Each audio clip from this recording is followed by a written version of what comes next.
விறுவிறுப்பான அரசியல் நிகழ்வுகள் குறித்த ஆய்வுகள், நியாயங்களின் நிறம் மாறாத கூர்மையான விமர்சனங்கள், தீமைகளை சுட்டெரிக்கவும் நல்ல அரசியலை வளர்த்தெடுக்கவும் அறிவார்ந்த விவாதங்கள், இளைய தலைமுறையிடம் விழிப்புணர்வை ஊட்டும் விரிவான வரலாற்று விளக்கங்கள், கலை, இலக்கியம், ஆன்மீகம், பண்பாடுகளை படம் பிடித்து காட்டும் கருத்தோவியங்கள் வாரந்தோறும் உங்கள் தமிழருவி தர்பாரில் அணிவகுக்கும்.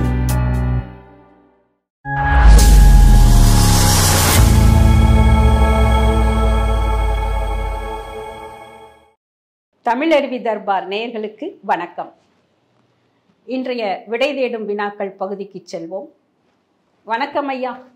வணக்கம் வாசுகி, நலமா இருக்கீங்களா? நலமா இருக்கேன் ஐயா. சொல்லுங்க ஐயா.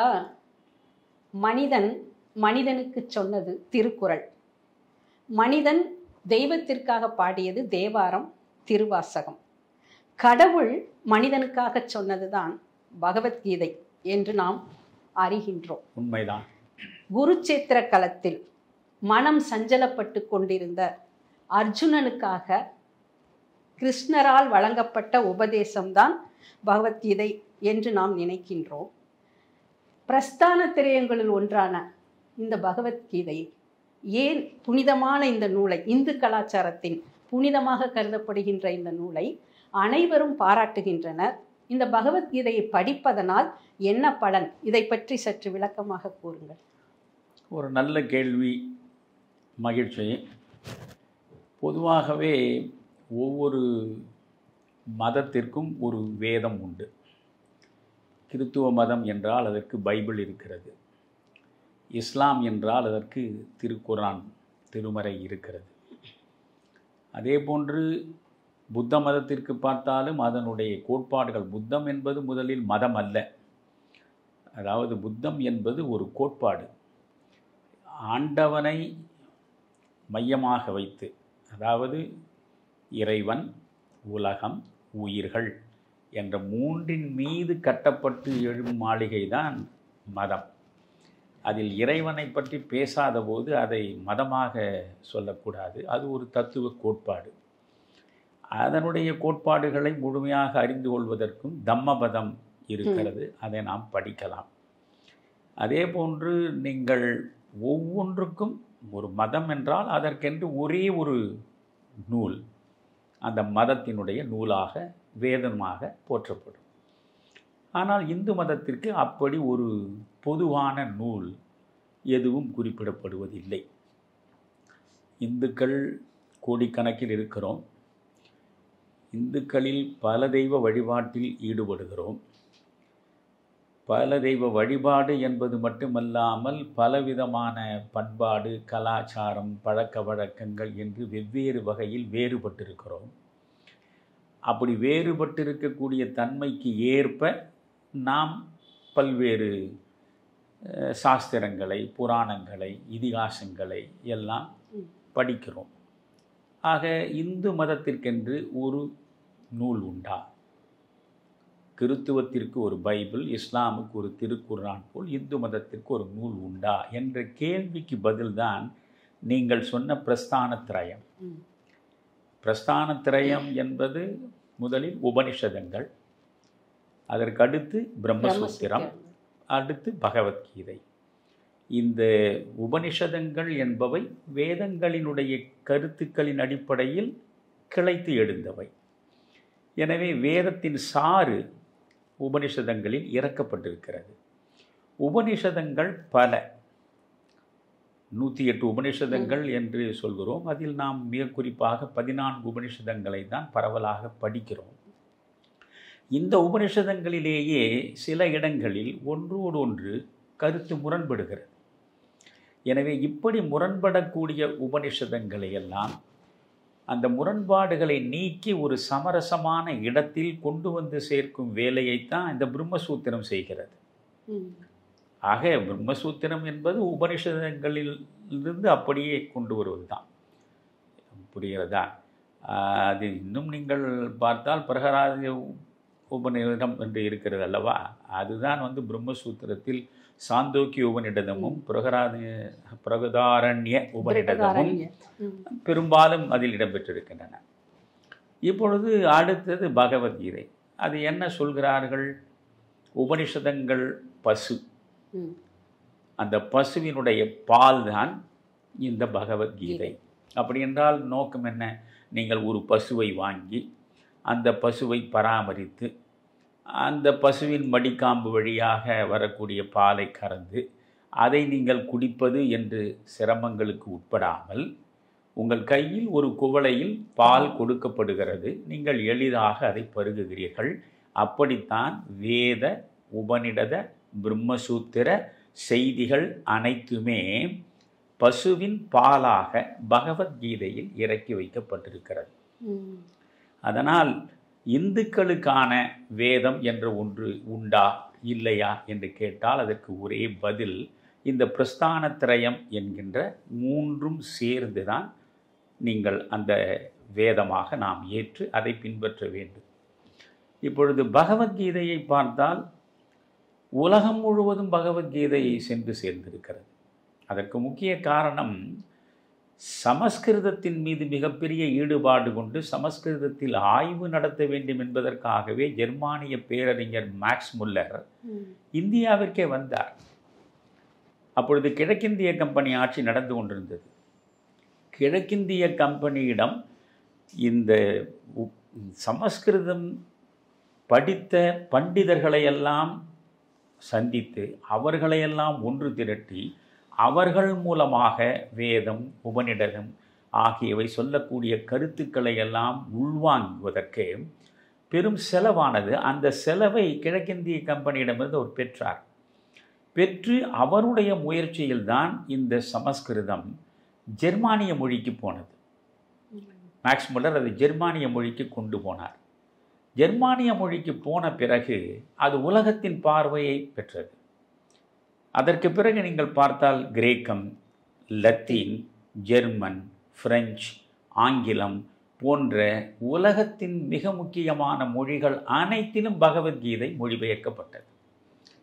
ஆக பகவத்கீதை இல்லாத நாடு என்று ஒன்றை சொல்ல முடியாது பரவலாக. அதாவது மிக முக்கியமான வளர்ந்த நாடுகள், அறிவார்ந்த நாடுகள், தத்துவ ஞானத்தில் ஆய்வு நடத்தக்கூடிய நாடுகள் என்று நீங்கள் பொருள் கொள்ளுங்கள். அப்படி தத்துவ ஞானத்தில் ஆய்வு நடத்தக்கூடிய நாடுகள் அனைத்திலும் பகவத்கீதை சென்று சேர்த்து விட்டது. இந்த பகவத்கீதைக்கு ஆதிசங்கரர் அவர் பாஷ்யம் எழுதுகிறார். இங்கே ஒரு நுணுக்கமான வேறுபாட்டை நீங்கள் பார்க்க வேண்டும். பகவத்கீதைக்கு ஆதிசங்கரர் உரை எழுதினார் என்று சொல்லக்கூடாது. பாஷ்யம் என்பது வடமொழி சொல்ல, உரை என்று நாம் தமிழில் சொல்கிறோம். அது பாஷ்யம் என்பதற்கும் உரை என்பதற்கும் வேறுபாடு என்னவென்றால், ஒன்று எது சொல்லப்பட்டிருக்கிறதோ ஒரு மொழியில் அது சொல்லப்பட்டதை அப்படியே எடுத்து சொல்வது தான் உரை. ஆனால் பாஷ்யம் என்பது சொல்லப்பட்டதை அப்படியே எடுத்து சொல்வதோடு தன்னுடைய விமர்சன பார்வையையும் சேர்த்து வைத்தால்தான் அது பாஷ்யம். எனவே அங்கே விமர்சன பார்வையோடு நீங்கள் ஆதிசங்கரர் பகவத்கீதையை கையில் எடுத்து அவர் அதை பாஷ்யம் எழுதுகிறார். 1,00,000 ஸ்லோகங்கள் மகாபாரதத்தில் இருக்கின்றன. இந்த 1,00,000 ஸ்லோகங்களில் உண்மையில் பார்த்தால் பீஷ்ம பருவத்தில் தான் இந்த பகவத்கீதை இடம்பெறுகிறது. அதில் 745 ஸ்லோகங்கள் இருந்திருக்கின்றன. மகாபாரதத்தில் பீஷ்ம பருவத்தில் அந்த பகவத்கீதை தொடக்கத்தில் பார்த்தால் 745 ஸ்லோகங்கள் இருந்திருக்கின்றன. அதையே பிறகு அபினவர் அந்த 745 725 ஸ்லோகங்களாக ஆக்குகிறார். இப்பொழுதும் நீங்கள் காஷ்மீரில் நீங்கள் பகவத்கீதையை படிப்பதாக இருந்தால் அவர்கள் 725 ஸ்லோகங்கள் உள்ள பகவத்கீதையை படிப்பார்கள். ஆனால் சங்கரர் தான் அதை இன்னும் குறைத்து 700 ஸ்லோகங்களாக அதை முத்திரையிட்டு முடித்தார். இந்த 700 ஸ்லோகங்கள் 18 அத்தியாயங்கள் இவைதான் இன்றளவும் பகவத்கீதையாக பார்க்கப்படுகிறது. ஆதிசங்கரர் இதற்கு பாஷ்யம் எழுதினார். அதற்கு பிறகு ராமானுஜரும் இதற்கு பாஷ்யம் எழுதினார். அதற்கு பிறகு மத்வரும் இதற்கு பாஷ்யம் எழுதினார். ஆக ஆதிசங்கரருடையது அத்வைதம், ராமானுஜருடையது விசிஷ்டாத்வைதம், மத்வருடையது துவைதம். ஒவ்வொருவரும் ஒரு பார்வை கொண்டவர்கள். அவரவர் பார்வைக்கு ஏற்ப பகவத்கீதைக்கு பொருள் கண்டு பாஷ்யங்களை எழுதி வைத்தார்கள். இது ஒரு பக்கம். பிறகு நீங்கள் பார்த்தால் சுதந்திர போராட்டத்தில் ஈடுபட்ட மாபெரும் தலைவர்களே பகவத்கீதையின் பக்கம் பார்வையை செலுத்தினார். நீங்கள் திலகரை எடுத்துக்கொண்டால் freedom is our birth right என்று சொன்ன, சுயராஜ்யம் நமது பிறப்புரிமை என்று ஒரு அமர வாசகத்தை இந்த மண்ணுக்கு அளித்த மகத்தான மனிதர் திலகர், பேரறிஞர். அவர் 1908 வெள்ளையர்களால் கைது செய்யப்பட்டு பர்மாவில் உள்ள மாண்டலே சிறைக்கு அனுப்பப்படுகிறார். மாண்டலே சிறையில் 6 ஆண்டுகள் அவர் இருக்கிறார். ஒரே ஒரு அறைக்குள் 6 ஆண்டுகள் அவர் மாண்டலே சிறையில் இருந்தார். 1908 சென்றவர் 1914 வரை மாண்டலே சிறையில் இருந்தார். இந்த மாண்டலே சிறையில் அவர் 6 ஆண்டுகள் இருந்த பொழுது பாலி மொழியை கற்கிறார், ஜெர்மன் மொழியை கற்கிறார், பிரெஞ்சு மொழியை கற்கிறார். உலகத்தினுடைய அத்தனை புகழ்பெற்ற தத்துவ ஞானிகள் படைப்புகளை எல்லாவற்றையும் ஆய்வு செய்கிறார். அப்படி ஆய்வு செய்து அவற்றின் மூலம் பெற்ற அந்த ஞானத்தை வைத்துக்கொண்டு பகவத்கீதையை ஆராயத் தொடங்குகிறார். ஆராய்ந்து 5 மாதங்களில் பகவத்கீதையை கீதா ரகசியம் என்று அவர் நூலாக மாற்றுகிறார். இன்றைக்கும் பகவத்கீதையில் மிகவும் புகழ்பெற்றது திலகருடைய கீதா ரகசியம். அவர் வெளியே வந்த பிறகு 1914 வரை உள்ளே இருந்தார். 1915 மாண்டலே சிறையிலிருந்து வெளியே வந்து ஓராண்டில் பகவத்கீதையை கீதா ரகசியம் என்று அவரே வெளியிடுகிறார். அந்த கீதா ரகசியம், அவர் மராத்தியர், அதனால் மராத்தியில் வெளிவருகிறது, பிறகு குஜராத்தியில் வெளிவருகிறது, ஹிந்தியில் வெளிவருகிறது, வங்க மொழியிலும் வெளிவருகிறது.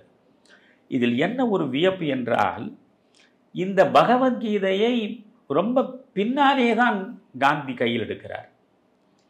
காந்தி மாணவராக லண்டனுக்கு சென்று அவர் படித்து கொண்டிருக்கிற பொழுது அங்கேதான் அவர் முதலாக எட்வின் அர்னால்டு எழுதிய சாங் செலஸ்டியல் என்கிற பகவத்கீதையினுடைய ஆங்கில மொழிபெயர்ப்பு, அழகான மொழிபெயர்ப்பு. அந்த மொழிபெயர்ப்பை அவர் படிக்கிறார். நம்முடைய இந்திய பாரம்பரிய சித்தாந்தத்தில் வெளிப்பட்டிருக்கின்ற இந்த பகவத்கீதையை ஒரு வெளிநாட்டுக்காரன் எவ்வளவு அழகாக அதை மொழியிறக்கம் செய்திருக்கிறான் என்று பார்த்து பரவசம் அடைகிறார். அதற்கு பிறகு இந்தியாவிற்கு வந்த நிலையில் திலகரோடு அவருக்கு சந்திப்பு நிகழ்கிறது. திலகர் 1915 தான் காந்தி இந்தியாவுக்கே வருகிறார். 20 ஆண்டுகளுக்கு மேல் தென்னாப்பிரிக்காவில் இருந்துவிட்டு.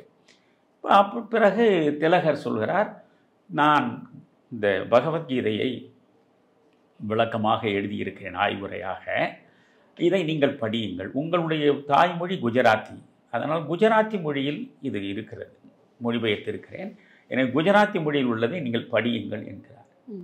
ஆக குஜராத்தி மொழியில் இருக்கின்ற திலகருடைய கீதா ரகசியத்தை தான் காந்தி முழுமையாக படிக்கிறார். அதற்கு பிறகு இறக்கும் கடைசி நாள் வரை அந்த கீதையை அவர் பிரியவே இல்லை. கீதை இல்லாமல் காந்தி இல்லை, அந்த நிலைக்கு அவர் வருகிறார். அவரே சொல்கிறார், எனக்கு காந்தியை பொறுத்தவரையில் தென்னாப்பிரிக்காவில் இருக்கிற போதுதான் பைபிளில் மலைப்பொழிவை படிக்கிறார்.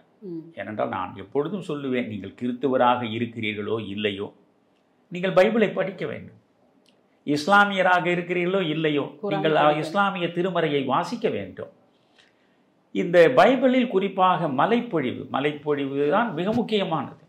மவுண்டன் சர்மான் என்று சொல்லுவார்கள். அந்த மலைப்பொழிவில் முழுமையாக தன்னை இழக்கிறார் காந்தி. எந்த அளவுக்கு என்றால், அந்த மலைப்பொழிவில் அவருக்கு வருகிற ஈடுபாட்டில் நாம் கிறிஸ்துவனாகவே மாறிவிட வேண்டும் என்று நினைக்கிறார். இயேசு கிறிஸ்துவின் படத்தையும் தன்னுடைய வழக்கறிஞர் அலுவலகத்தில் மாட்டி வைக்கிறார். அதற்கு பிறகு அவர் இந்து இதிகாசங்கள், புராணங்கள், வேதங்கள், உபனிஷதங்களை எல்லாம் படிக்க தொடங்கிய பிறகு இவையெல்லாம் மலைப்பொழிவில் இருக்கக்கூடிய செய்திகள் நம்முடைய சமயத்திலும் சிறப்பாக சொல்லப்பட்டு தான் இருக்கின்றன, எனவே மதம் மாறித்தான் தீர வேண்டும் என்று இல்லை என்று அவர் மனதில் முடிவெடுக்கிறார் என்று வைத்துக் கொள்ளுங்களேன். அவர் சொல்கிறார், நான் மலைப்பொழிவை படிக்கிற பொழுது எனக்குள் ஏற்பட்டிருக்கிற பாதிப்பு அதிகம். ஆனால் அந்த மலைப்பொழிவில் நான் அவநம்பிக்கையுற்று கிடக்கின்ற சூழலில் ஒரு ஒளிக்கீற்றாக எதுவும் எனக்கு அங்கே கிடைக்கவில்லை. இந்த பகவத்கீதையை நான் படித்த போதுதான் சோர்வுற்ற நேரத்திலெல்லாம், அவநம்பிக்கையை அடைந்த நேரத்திலெல்லாம் எனக்கு நம்பிக்கையை ஊட்டி புதிய ஊக்கத்தையும் உற்சாகத்தையும் உள்வலியையும் தேடி கொடுத்தது பகவத்கீதை. அதிலும் இரண்டாவது அத்தியாயம் சாங்கிய யோகம். இந்த இரண்டாவது அத்தியாயத்தில் கடைசி 19 ஸ்லோகங்கள், அவற்றை எத்தனை முறை வேண்டுமானாலும் நான் படித்து பார்ப்பேன். என்னை புறத்தில் இருந்து தாக்கிய பல்வேறு துயரங்கள், பல்வேறு சோதனைகள், அவற்றில் இருந்து நான் பழுதுபடாமல் வாழ்ந்தேன் என்றால் அதற்கு ஒரே காரணம் இந்த 19 ஸ்லோகங்களை 2வது அத்தியாயத்தில் திரும்ப திரும்ப நான் வாசித்ததுதான் என்று பேசுகிறார். எனவே பகவத்கீதையை நாம் எப்படி பார்க்க வேண்டும் என்று இருக்கிறது. பொதுவாக நீங்கள் எஸ்ஸேஸ் ஆன் இந்துயிசம் என்று ஒரு புத்தகம், அதை எழுதியவர் கரண் சிங். காஷ்மீருடைய கடைசி அரசராக இருந்தவர் ஹரிசிங். அந்த ஹரிசிங் ஏற்படுத்திய குழப்பம்தான் இன்று வரை நீடித்து கொண்டிருக்கிறது. அந்த ஹரிசிங்கினுடைய மகன் தான் கரண் சிங். அவர் அமைச்சராக மத்தியில் இருந்தவர், ஒரு மிகப்பெரிய ஸ்காலர், ஒரு மிக தேர்ந்த அறிஞர் அவர். அதிலும் குறிப்பாக இந்து சமயத்தின் பார்ப்பட்டு ஆய்வுகள் ஏராளமாக செய்தவர். அவர் எஸ்ஸேஸ் ஆன் ஹிந்துயிசம் என்று ஒரு புத்தகம் எழுதியிருக்கிறார். அந்த புத்தகத்தில் பகவத்கீதையை பற்றி அவர் சொல்கிறார். எந்த வகையில் பகவத்கீதை மற்றவற்றிலிருந்து மிக முக்கியமானது, மிகவும் வேறுபட்டது என்பதற்கு நான் 4 காரணங்களை கண்டெடுத்திருக்கிறேன் என்கிறார். அதில் முதற் காரணம் அவர் சொல்வதே, எந்த ஒரு படைப்பும் அமைதியான சூழலில்தான் உருவாக்கப்படும். ஆனால் வியக்கத்தக்க வகையில் ஆரவாரம் நிறைந்த போர்க்களத்தில் இந்த படைப்பு உருவாக்கப்பட்டிருக்கிறது என்பது முதலில் நம்மை வியப்புக்கு உள்ளாக்குகிற ஒரு செய்தி இல்லையா? இரண்டாவது, ஒரு மனிதனுடைய மன மயக்கத்தை தெளிவுபடுத்துவதற்கு இறைவனே மனிதனாக வந்து பேசுவது, அறிவுரை வழங்குவது, ஞானத்தை தருவது என்பது வேறு எங்கும் காண முடியாதது. மூன்றாவது, முதலில் ஒரு ஆரவாரம் நிறைந்த குருட்சேத்திர களத்தில் இது உருவாகிறது. இரண்டாவது, இறைவனே மனிதனாக வந்து அவன் மனிதனுக்கு உபதேசம், மனமயக்கத்தை தீர்க்க உபதேசம் தருகிறான். மூன்றாவது, ஒரு குருவுக்கும் சிஷ்யனுக்கும் இடையே நடக்கக்கூடிய உரையாடலாக அவ்வளவு அழகாக இந்த பகவத்கீதை படைக்கப்பட்டிருக்கிறது. நான்காவது, இது இந்துக்களுக்கானது மட்டுமல்ல, உலகமாந்தர்கள் அனைவருக்கும் உரித்தான வாழ்வியல் முறைகளை அழுத்தமாகவும் அழகாகவும் இது வெளிப்படுத்துகிறது. இந்த 4 செய்திகளோடு நீங்கள் பகவத்கீதைக்குள்ளே போக வேண்டும் என்கிறார். கரண் சிங்காவது ஹிந்து மதத்தை சார்ந்தவர், ஹிந்து மத சார்புடையவர். ஆனால் ஆல்டஸ் ஹக்ஸ்லி என்கிற பேரறிஞன், ஆங்கில பேரறிஞன், இந்த ஆல்டஸ் ஹக்ஸ்லி சொல்வது தான் அழகு. அன்று தொட்டு இன்று வரை எத்தனையோ நிலை பெற்ற தத்துவங்கள் உருவெடுத்திருக்கின்றன. அப்படி உருவெடுத்த நிலை பெற்ற தத்துவங்களில் பகவத்கீதையும் ஒன்று. ஆனால் பகவத்கீதையைப் போல எளிமையாகவும் புரியும்படியும் தத்துவ திரட்டை கொடுத்தது வேறு எதுவுமே கிடையாது. எனவே எளிமையாகவும் புரியும் வகையிலும் தத்துவ திரட்டை தேடி கொடுத்த பகவத்கீதை இந்துக்களுக்கு மட்டும் உரித்தானது அல்ல, உலகம் முழுவதும் உள்ள மனிதர்களுக்கு உரித்தானது என்று ஆல்டஸ் ஹக்ஸ்லி சொல்கிறார். புரிகிறதுங்களா? இதை பற்றி நீங்க மேக்ஸ் முல்லர்லேருந்து ஏராளமானவர்கள் வியந்து வியந்து பாராட்டி எழுதியிருப்பவையெல்லாம் ஒரு பக்கம்.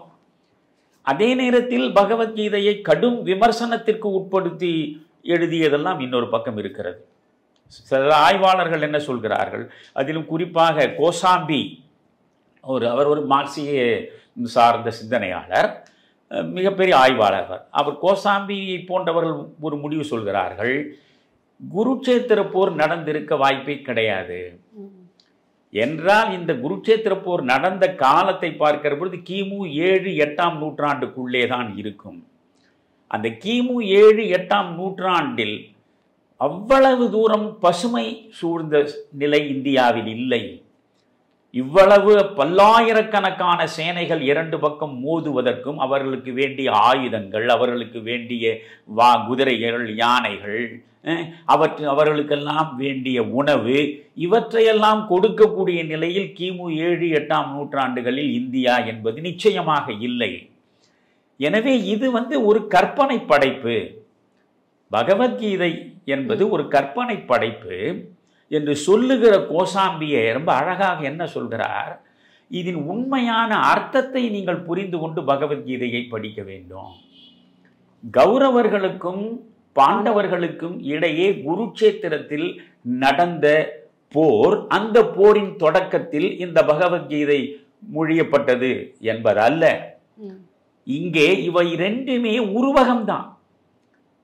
கௌரவர்கள் என்பதும் நாம் மனிதர்கள், நம்முடைய மனம், நம்முடைய மனதில் நல்ல சிந்தனைகளும் இருக்கின்றன, தீய சிந்தனைகளும் இருக்கின்றன. நல்லன குறைவாகவும் தீயன அதிகமாகவும் பற்றி படர்ந்திருப்பதுதான் மனித மனம். அதைத்தான் பாண்டவர், அதனால்தான் பாண்டவர் எண்ணிக்கை குறைவாக 5, கௌரவர் எண்ணிக்கை 100 யாக தீய எண்ணங்கள் அதிகமாகவும் நல்ல எண்ணங்கள் குறைவாகவும் மனித மனதிற்குள் இருந்து அலைக்கழிக்கின்றன. இவற்றிற்கு இடையே இடையறாமல் போராட்டம் நடக்கிறது. அந்த போராட்டத்தில் இந்த தீயனவற்றை அழித்து நல்லனவை வெற்றி கொள்வதற்கான வழி என்ன என்பதை சொல்வதுதான் பகவத்கீதை. ஒரு அழகான விளக்கம் கோசாம்பி முதல் மற்றவர்கள் சொல்வது. ஆக இதுல குருட்சேத்திர போர் நடந்தது என்று சொல்வது எப்படியோ அப்படி குருட்சேத்திர போர் நடக்கவே இல்லை, அது முழுக்க முழுக்க கற்பனை என்று சொல்லக்கூடியவர்கள் ஒரு பக்கம் இருக்கிறார்கள். அதிலும் குறிப்பாக நீங்கள் பார்த்தீர்கள் என்றால் இந்திய வரலாற்றில் பகவத்கீதை என்று ஒரு அருமையான புத்தகம் பிரேம்நாத் என்பவர் எழுதியது. அவர் அப்படியே பகவத்கீதையை வியந்து வியந்து பாராட்டி எழுதியிருப்பவர்கள் எண்ணிக்கை தான் ஏராளம். ஆனால் இந்த பிரேம்நாத் இந்திய வரலாற்றில் பகவத்கீதை என்னென்ன விளைவுகளை உருவாக்கியது அவசியம் படிக்க வேண்டும், மாற்று கருத்தாக இருந்தாலும். அதாவது உங்களுக்கு பகவத்கீதையை ஒரு புரட்டி போட்டு அவர் விமர்சனங்களை வைக்கிறார். இதனால் என்னென்ன விளைவுகள் உருவெடுத்தன என்பதை அதையும் நாம் படித்து பார்க்க வேண்டும். இப்படி என்னை பொறுத்தவரையில் பகவத்கீதை குறித்து ஏராளமான புத்தகங்களை நான் தேடி தேடி படித்திருக்கிறேன்.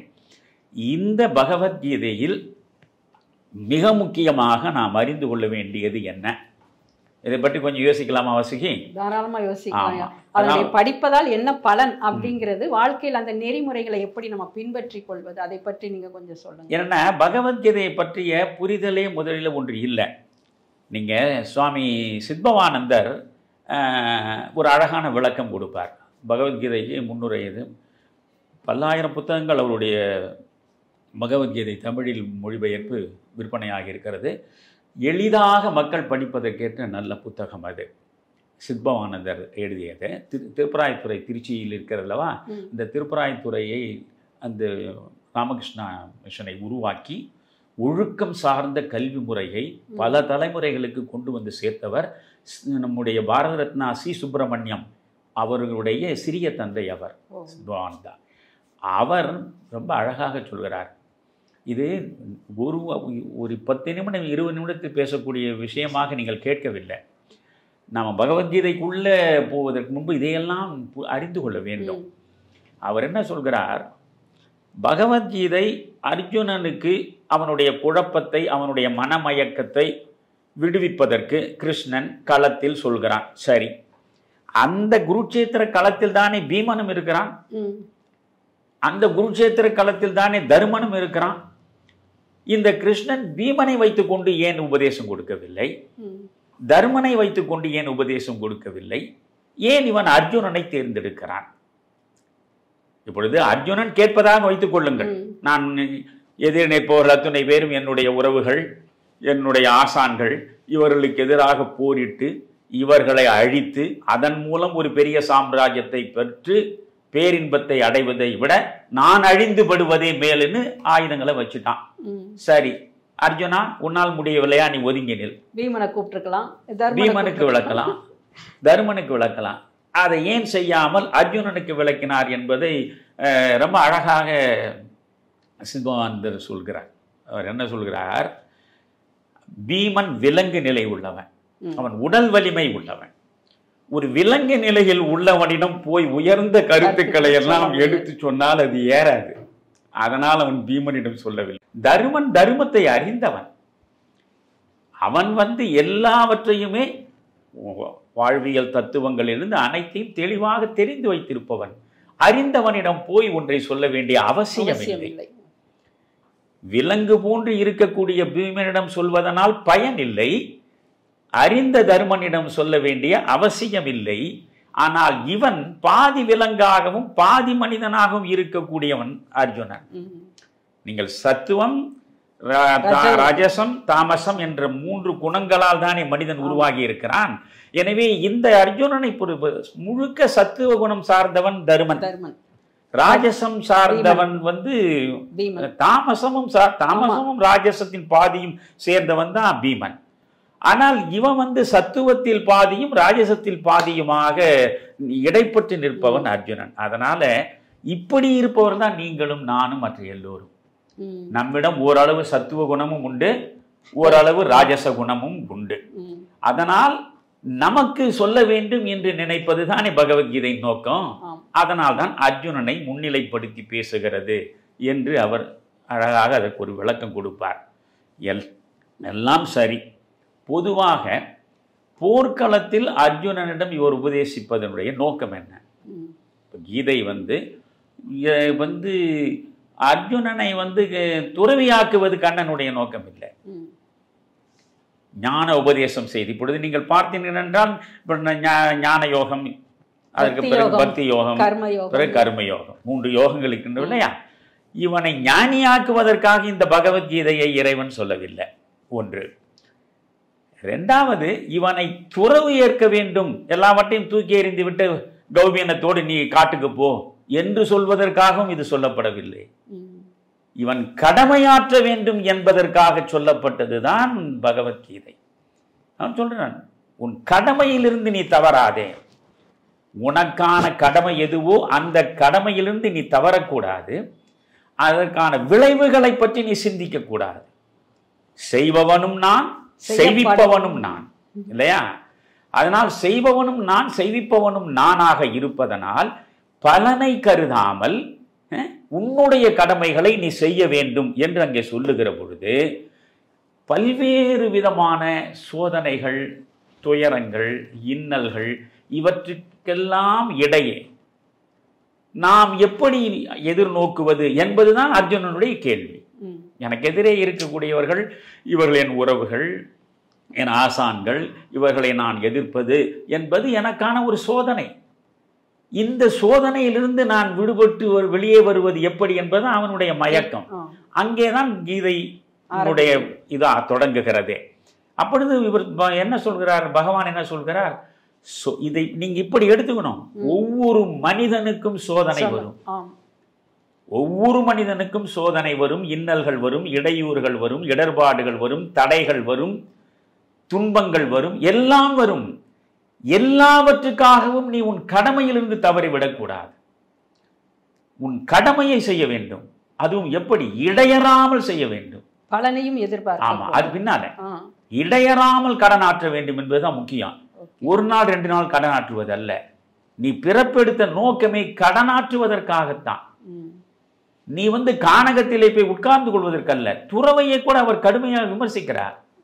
நீங்கள் பகவத்கீதையை நீங்கள் ஆழமாக நீங்கள் படித்தால் எல்லாவற்றையும் துறந்து விட்டு சமூகத்திற்கு எந்த வகையிலும் பயன்படாமல் கானகத்தில் தனியாக கண்மூடி உட்கார்ந்து விடுகிற துறவிக்கானதல்ல பகவத்கீதை.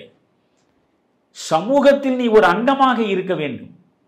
அப்படி நீ ஒரு அங்கமாக இருந்து உனக்கான கடமைகள் அனைத்தையும் நீ தவறாமல் செய்ய வேண்டும். அப்படி கடமைகளை செய்கிற பொழுது நீ பற்றற்றவனாக இருக்க வேண்டும் இல்லையா? இப்ப பகவத்கீதையோட முக்கியமான இடத்துக்கு நாம் வந்திருக்கிறோம். இதை பற்றி விளக்கம்னா நிறைய விளக்கலாம். முக்கியமாக என்ன, 18 அத்தியாயங்கள் இருக்கு, 700 ஸ்லோகங்கள் இருக்கு. இதுல பற்றற்றிருத்தல், பயமற்றிருத்தல், சினமற்றிருத்தல். இந்த 3 தான் நமக்கான தடைகள்.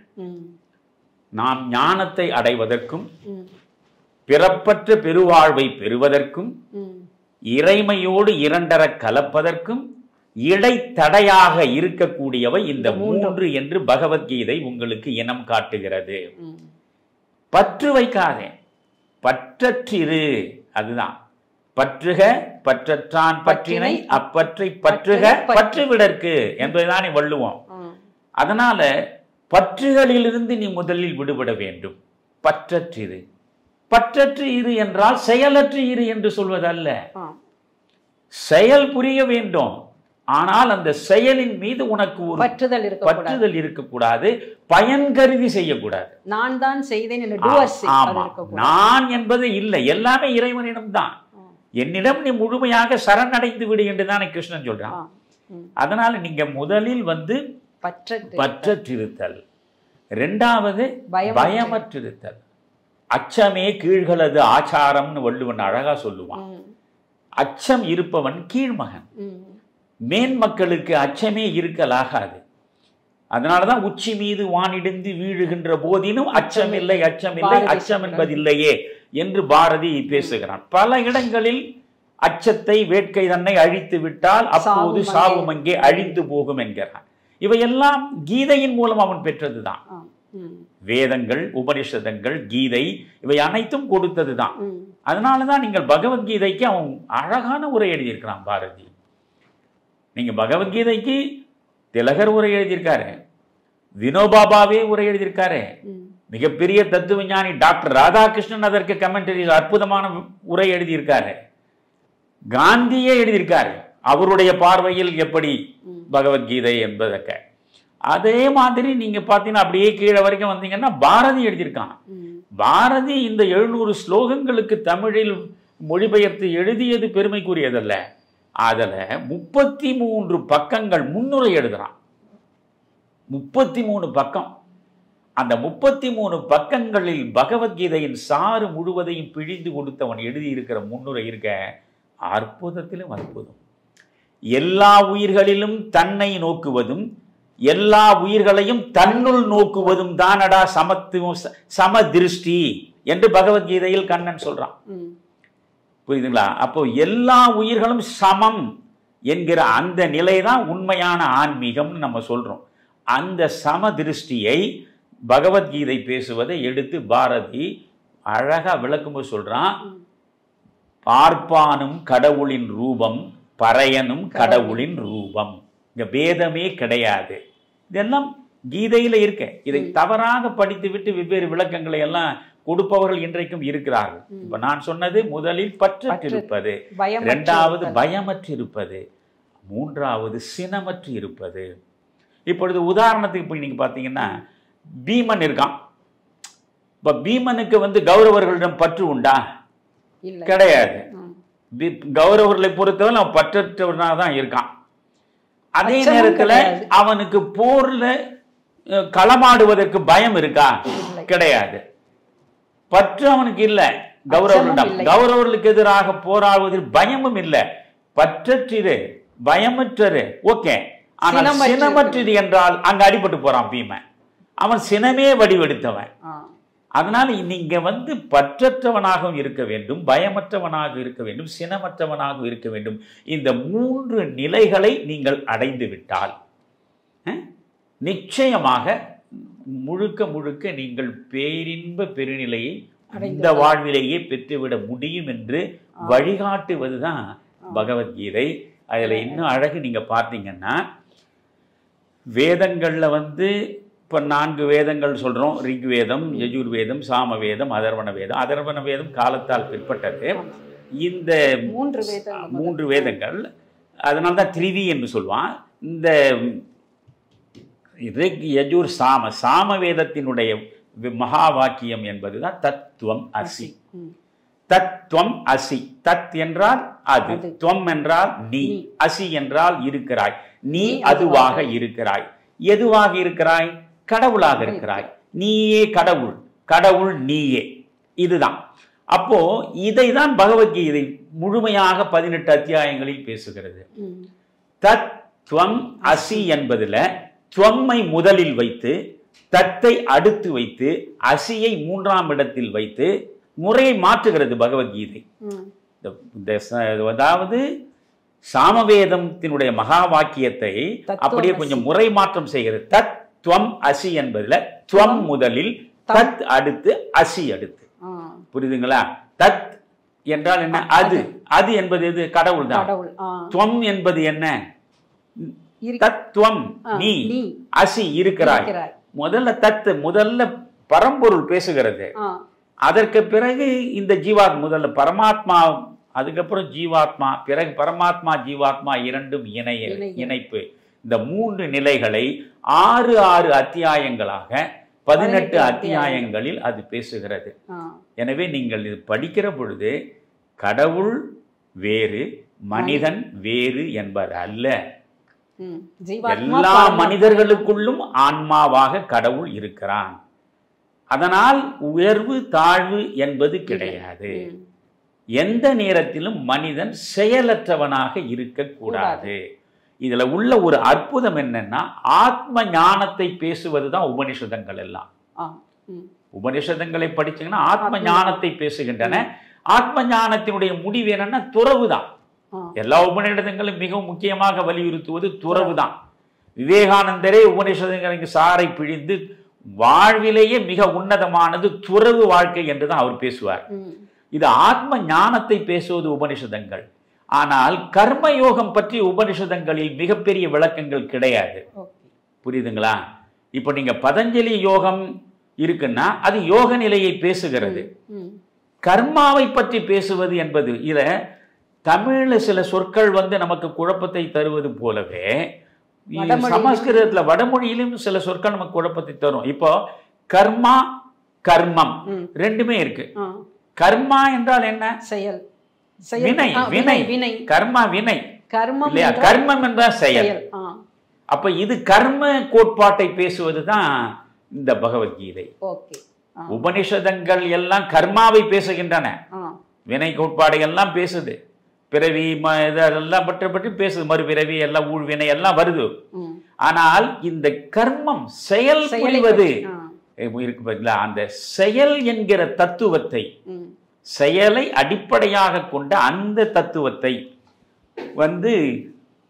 தெளிவாக பேசுவதுதான் கீதை. அதே நேரத்தில் அது முழுக்க ஆத்ம ஞானத்தை தள்ளிவிடவில்லை. ஆத்ம ஞானத்திற்கும் செயல் தத்துவத்திற்கும் இடையே ஒரு இணக்கத்தை ஏற்படுத்துவதுதான் பகவத்கீதையினுடைய அம்சங்களிலேயே சிறப்பு அம்சம். ஐயா, நீங்க பற்றறுத்தல், பயமறுத்தல், சினமறுத்தல் பற்றி சொன்னீங்க. இந்த 3ம் வாழ்க்கையில் கடைபிடிக்க வேண்டிய ஒரு முக்கியமான நெறிமுறைகள். இதை பகவத்கீதை வெகு அழகாக விளக்கி இருக்கிறது. இப்ப பற்றறுத்தல் அப்படின்னாலே நம் வாழ்க்கையில் இப்ப உலக பற்றுகளிலிருந்து நாம் விடுபட்டால்தான் நம் அக உலகின் இன்பத்தை நிலைத்திருக்க செய்ய முடியும். இந்த பந்தம், பாசம் இவற்றால் ஏற்படுகின்ற பற்றுகளினால்தான் நம் வாழ்க்கையில் முதல் காரணமாக துன்பத்தை அனுபவிக்க வேண்டிய ஒரு மூலமாக அது இருக்கிறது. அப்படி என்றால் இந்த பொருட்களின் மீதோ அல்லது உறவுகளின், மனிதர்களின் மீதோ நாம் வைக்கின்ற பற்று தாமரை இலை தண்ணீர் போல் இருக்க வேண்டும் என்று சொல்வார்கள். A water drop on the lotus leaf அப்படின்ட்டு. அந்த மாதிரி இருந்தால் தாமரை இலையில பார்த்தீங்கன்னா தண்ணீர் இருக்கும், ஆனால் அந்த இலையில் ஒட்டாது. அதுபோல நாம் பற்றுகளில், பொருள் பற்றோ அல்லது உறவுகளின் மீது பற்றோ வைத்து கொண்டால் வாழ்க்கையில் நீங்க சொன்னீங்கல்ல அந்த பற்று அறுத்தல், அது அறுத்தால் இருந்தாலும் சேறு ஒட்டாமல் தாமரை இருப்பது போல நாமும் இருக்க வேண்டும். அது ஒரு பாயிண்டா நீங்க சொல்லியிருக்கீங்க. அடுத்து பயம் அறுத்தல் சொன்னீங்க. பயம் என்பது எல்லோருடைய வாழ்க்கையிலும் எப்படி நம்ம சமையல்ல சாப்பாட்டுல உப்பை சேர்த்துக்கிறோமோ அது போல சிறிதளவாவது இருக்க வேண்டும். அந்த பயம் என்கின்ற உணர்வு நமக்குள் இருந்தால்தான் வாழ்வின் ஒவ்வொரு அடியையுமே நாம் விழிப்புணர்வோடு எடுத்து வைக்க முடியும். அதே சமயம் அதீத பயம் என்பது வாழ்க்கைக்கு உதவாது. அது நமக்கு புதிய விளக்கம்லாம் கொடுக்குறீங்க. இல்ல, எனக்கு தெரிஞ்ச கருத்துக்களை சொல்ல. அச்சத்தை விட்டால் தான் வாழ்வின் உச்சத்தை நாம் அடைய முடியும். நீங்க சொன்னீங்க, பாரதி சொன்ன சில பாடல்கள்லாம் எடுத்து சொன்னீங்க. அதுலயே அவர் என்ன சொல்றார்? இச்சை கொண்ட பொருளை எல்லாம் இழந்து விட்ட போதிலும் அச்சமில்லை அச்சமில்லை என்கிறார். அந்த அச்சம் என்பதும் வாழ்க்கையில் நாம் செயல்படக்கூடியதற்கு ஒரு தடையாக இருக்கின்றது. 3வது சினமறுத்தல் சொன்னீங்க. சினம் என்பது மனிதர்களுக்கு கேடுகளை விளைவிக்கக்கூடிய, பாதகமான உணர்வுகளை ஏற்படுத்தக்கூடிய ஒரு உணர்ச்சி. இந்த சினம் கொள்வதால் உடல் ரீதியாக, மன ரீதியாக, சமூக ரீதியாகவும் நாம் பல பிரச்சனைகளுக்கு ஆளாகின்றோம். அதைத்தான் வள்ளுவரும் தன்னை தான் காக்கின் சினம் காக்க காவாக்கால் தன்னையே கொள்ளும் சினம் என்கிறார். அப்படி என்றால் ஒருவன் தன்னை பாதுகாத்து கொள்ள வேண்டும் என்றால் முதலில் சினத்தை தவிர்க்க வேண்டும். சினத்தை பாதுகாக்காமல் சினம் கொண்டு கொண்டே இருந்தால் அந்த சினமே அவனை அழித்து விடும் என்கிறார். இந்த 3 முறைகளையும் நெறிமுறைகளையும் ஒருவன் வாழ்க்கையில் கடைபிடித்தால் கீதை சொல்வது போல வாழ்வின் லட்சியங்களை நாம் எளிதாக அடையலாம் என்பதையும் நீங்கள் வெகு அழகாக விளக்கி கொண்டே வருகிறீர்கள். ரொம்ப ரொம்ப அழகாக புரிந்து கொண்டு மிகச்சிறப்பாக அதை வழிமுடிஞ்சிங்க வாசுகி. இப்போ நான் நிறைவாக ஒரு பகுதிக்கு வரேன். இப்போது குறிப்பாக பகவத்கீதையின் எதிர்ப்பாளர்கள்னு இருப்பாங்க இல்லையா? எந்த ஒன்றையுமே ஆதரிப்பவர்கள் இருக்கிற உலகத்தில் எதிர்ப்பவர்களும் இருப்பார்கள். பகவத்கீதை எதிர்ப்பவர்கள் இருக்காங்க. பகவத்கீதை முழுக்க முழுக்க வர்ணாசிரம தர்மத்தை வலியுறுத்தக்கூடியது. அதை போய் தூக்கி பிடித்து கொண்டிருக்கிறீர்களே என்றெல்லாம் பேசுவார்கள். இப்போ அதுக்கு உதாரணம் நீங்கள் பார்த்தீங்கன்னா, பகவத்கீதையில் சில இடங்கள் நாம் ஒப்புக்கொள்ள முடியாத இடங்கள் இருக்கின்றன. அவற்றையெல்லாம் நீங்கள் வைத்துக்கொண்டு மொத்த பகவத்கீதையையும் நீங்கள் புறந்தள்ளக்கூடாது. இப்போ உதாரணமாக ஜீவானந்தத்துடைய வாழ்க்கையில் நடந்தது. கம்யூனிஸ்ட் தலைவர் ஜீவானந்தம் அவர் முதலில் மிகப்பெரிய காந்தியவாதியாக தான் தன் வாழ்வை தொடங்குகிறார், பொது வாழ்வை. அவர் சின்னஞ்சிறு பருவத்திலேயே காந்தி பஜனையை செய்தவர். பிறகு காரைக்குடியில் பக்கத்திலே இருக்கிற சிராவயலில் காந்தி ஆசிரமத்தையே உருவாக்கி நடத்தியவர். நீ நாட்டின் சொத்து நீ என்று காந்தியே அந்த ஆசிரமத்திற்கு சென்று பார்த்து வியந்து பாராட்டிய நிலையில் நின்றவர் தான் நம்முடைய ஜீவா. அப்பொழுது ஜீவாவும் காந்தியும் உட்கார்ந்து உரையாடுகிறார்கள். உரையாடுகிற பொழுது ஜீவா இந்த பகவத்கீதையில் ஒரு குறிப்பிட்ட ஸ்லோகத்திற்கு விளக்கம் கேட்கிறார். அவர் சொல்கிறார், சதுர்வர்ணம் மயா சிருஷ்டம் குண கர்ம விபாகச என்று இருக்கிறது. இதற்கு என்னையா பொருள்? 4 வருணங்கள் இருக்கின்றன. 4 வருணங்கள் பிராமணர், சத்திரியர், வைசியர், சூத்திரர் சொல்றீங்க. சதுர்வர்ணம் மயா சிருஷ்டம் குண கர்ம விபாகச. ஒருவன் தன் குணத்தினாலும் தான் செய்யும் செயலினாலும் தான் அவன் ஒன்று பிராமணனாகிறான், அல்லது சத்திரியனாகிறான், அல்லது வைசியனாகிறான், அல்லது சூத்திரனாகிறான். பிறப்பினால் ஆவது இல்லை. இதுதானே அதற்கான சரியான விளக்கம் என்று ஜீவா கேட்கிறார். அப்பொழுது மகாத்மா காந்தி கொஞ்சம் மழுப்பலாக பதில் சொல்கிறார். நீங்க ஒரு சூத்திரன் அவன் குண கர்ம விபாகச மிகச்சிறந்த குணங்களும் மிகச்சிறந்த செயல்களும் உடையவனாக இருந்தால் அந்த சூத்திரன் பிராமணனாகி விடுகிறான். ஒரு பிராமணன் குணக்கேடு உள்ளவனாக இருந்தால், தவறான செயல்களில் ஈடுபட்டால் அவன் சூத்திரனாக இடிந்து விடுகிறான். இப்படித்தானே பொருள் கொள்ள வேண்டும் என்று கேட்டால் காந்தி என்ன சொல்கிறார்? நல்ல குணங்களும் நல்ல செய்கைகளும் உள்ள சூத்திரன் நல்ல சூத்திரன். நல்ல குணங்களும் நல்ல செய்கைகளும் இல்லாமல் கெட்ட குணங்களும் கெட்ட செய்கைகளும் உள்ளவனாக இருந்தால் அவன் கெட்ட பிராமணன். அப்படிதான் நாம் பொருள் கொள்ள வேண்டும் என்கிறார். அதை உடன்பாடில்லை. ஜீவா அன்றே அவரை விட்டுவிட்டு அவர் பெரியாரின் பக்கத்தில் நின்று விடுகிறார். இதில் தெளிவாக நாம் பார்க்கிற பொழுது குண கர்ம விபாகச, ஒன்று குணத்தின் அடிப்படையிலும் இன்னொன்று கர்மத்தின் அடிப்படையிலும் செயலின் அடிப்படையிலும் தான் நான் 4 வருணங்களை உருவாக்கி இருக்கிறேன் என்பதாக இருக்கிறது. இதை கூட என்னால் மிகச்சரியாக புரிந்து கொள்ள முடிகிறது. ஒரு இடத்துல ஒரு அர்ஜுனனுக்கு உபதேசம் செய்து கொண்டே வருகிற பொழுது என்னென்ன நடக்கும், இந்த உலகத்தில் மாற்றங்கள் எப்படியெல்லாம் நிகழும்னு சொல்லும்போது வர்ண கலப்பு ஏற்படுவது குறித்து ரொம்ப அதிகமாக கிருஷ்ணன் பேசுகிறார். வர்ண கலப்பு ஏற்பட்டு விடும் என்று. அந்த வர்ண கலப்பு என்பதற்கு எதிராக அவர் நிற்கிறார். அப்போ அது காரணம் என்னென்றால் அன்றைய சமூக அமைப்பை வைத்துக்கொண்டுதான் நாம் பகவத்கீதையிடம் போக வேண்டும். அன்றைய சமூக அமைப்பு என்பது இப்படி 4 வகை வருணங்களை அமைத்து அந்தந்த வருணத்திற்கு உரிய தொழில்களை கொடுத்து அவற்றிற்கு இடையே ஒரு நல்லிணக்க சூழலை உருவாக்கி சமூகத்திற்கான வளர்ச்சியை தேடிய காலம் அது. இன்றைக்கு அது பொருந்தாது. இன்றைக்கு நீங்கள் வர்ண கலப்பு இல்லாமலாம் இன்றைக்கு இருக்கிறோம். அதனால் இது போன்று 1-2 இடங்களை வைத்துக்கொண்டு மேலெழுந்த வாரியாக நுனிப்புள் மேய்ந்து விட்டு பகவத்கீதைக்கு எதிராகவே பேசக்கூடியவர்கள் பலர் இருக்கிறார்கள். ஆனால் பகவத்கீதை சொல்லக்கூடிய யோக நிலையிலிருந்து ஆரம்பித்து மனம் குறித்து பகவத்கீதை எவ்வளவு ஆய்வு செய்திருக்கிறது என்பதை நீங்கள் பார்க்க வேண்டும். காற்றை விட வலிமையானது மனம். அந்த மனம் நாம் நினைக்கிறார் போல் அது எளிதில் அடங்காது என்று அர்ஜுனன் சொல்கிறான். இல்லை, அதை அடக்க முடியும்.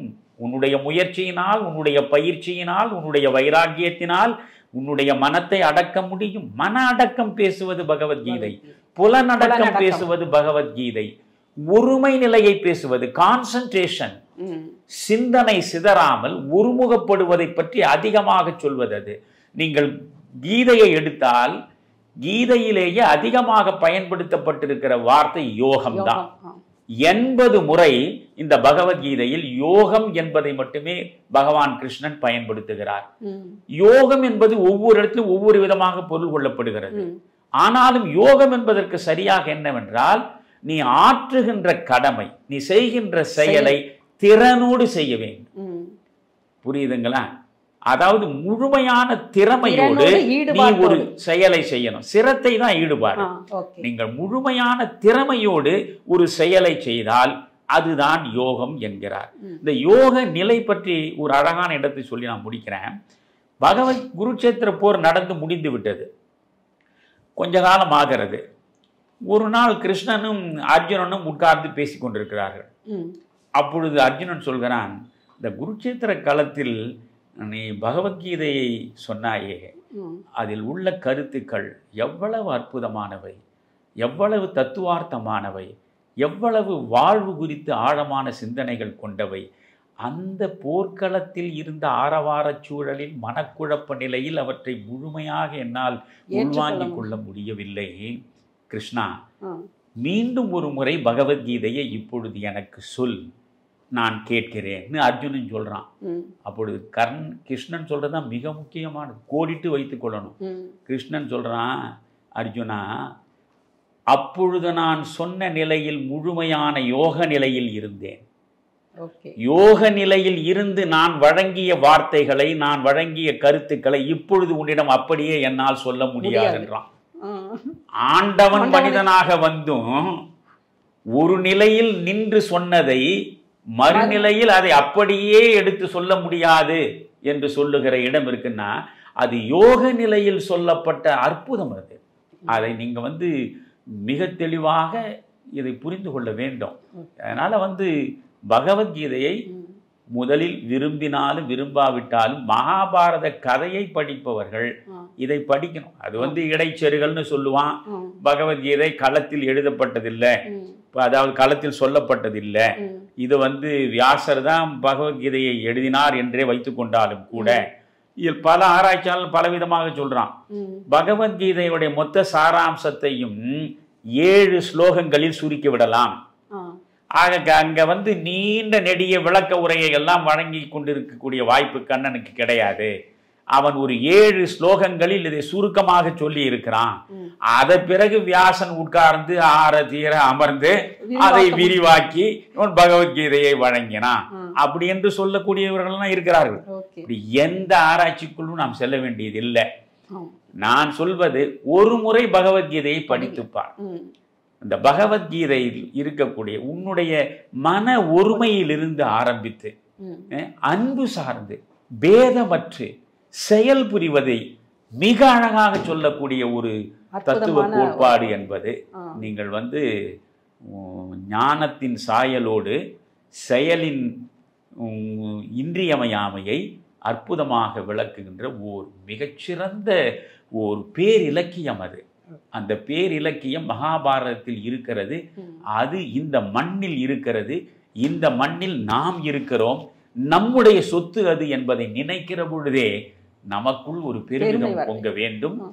அதற்காகவாவது ஒரு முறை பகவத்கீதையை படிக்க வேண்டும். வாழ்க்கையில் என்ன முடிவுகள் எடுப்பது என்று புலம்பிக் கொண்டிருப்பவர்கள், வாழ்க்கையில் எதிர்கொள்கிற பிரச்சனைகளுக்கு தீர்வு காண முடியாமல் திணறிக் கொண்டிருப்பவர்கள், பல்வேறு கவலைகளாலும் வேதனைகளாலும் மருகி கொண்டிருப்பவர்கள், இவர்களெல்லாம் இந்த பகவத்கீதையை படித்தால் அவர்களுக்கு ஒரு தெளிவும் உள்ளத்தில் உறுதியும் கிடைக்கும் என்பதை உங்களுடைய அறிவு சார்ந்த பகவத்கீதையை பற்றி நீங்களே இப்போ ஒரு உரை எங்களுக்கு சொன்ன மாதிரி இருந்தது உங்களுடைய விளக்கம். இப்ப நீங்க சொன்ன அனைத்துமே காந்தியை சாட்சியாக வைத்துக் கொள்ளுங்க. ஆமா, காந்தி எனக்கு எப்பொழுதெல்லாம் இந்த துயரங்கள், சோதனைகள், இடர்பாடுகள், இடையூறுகள் எல்லாம் ஏற்பட்டு சோர்வுற்று அவநம்பிக்கையில் ஆழ்ந்து விழுந்து விடுகிற பொழுது நான் எழுந்து நிற்பது என்றால் இந்த 2வது அத்தியாயமாகிய சாங்கிய யோகத்தில் உள்ள 19 ஸ்லோகங்களை படித்தாலே எனக்குள் மின்னலை போல் புத்துணர்ச்சி பிறக்கிறது என்று சொல்கிறார். ஒரு ஸ்பார்க்